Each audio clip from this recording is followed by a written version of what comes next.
room at the Plaza Hotel in New York City and have a nightcap. And it was a very conservative group of people all around us. We were at a table in the center of the room, and she said to me, "Are you Tony Bennett?"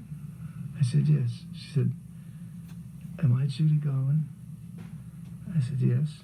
She said, "No one is paying attention to us." And I said, "You know, you're right." I said, "This is a very cold room."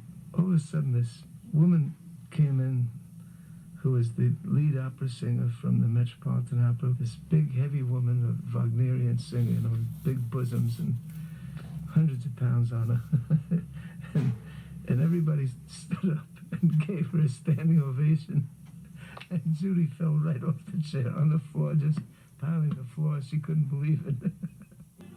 They had a circular railroad track, and they had two boys on one of these cars that do this. I wish I knew the name of that, but I don't.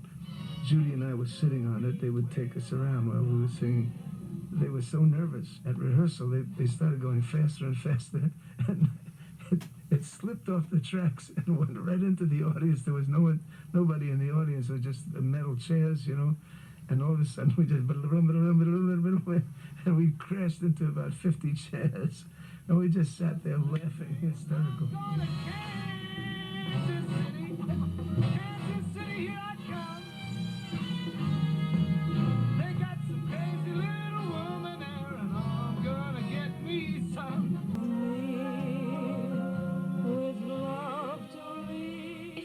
Been an actress, what do you think you might have wanted to be? Happily married. Do you think it's possible to be an actress and be happily married?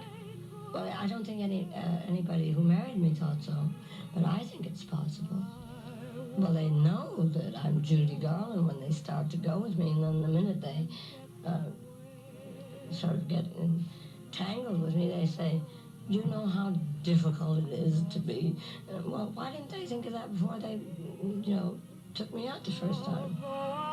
I got a call from Judy, and she said, "I'm at the St. Regis Hotel, and I'm being beaten up right now." I said, "Oh my God." I said, "I'm on stage." So my ex-wife said, "Call Frank." He was down in Florida. I told him the situation. I said, "I'm going right on stage. It's my opening night." I said, "And Judy Garland's in trouble at the St. Regis."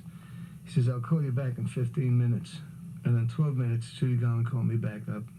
And she said, "I have about 500 policemen outside the hotel and 5 Jewish lawyers in my suite."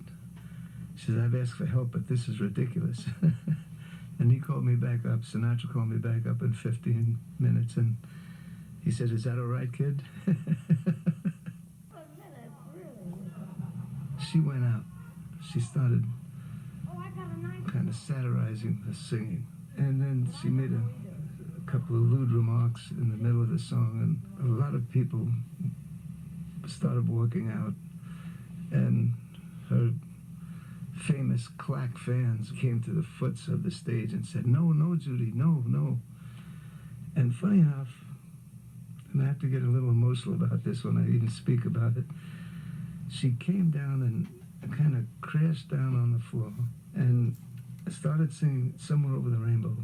And she sang it to perfection and had the people just racked with emotion.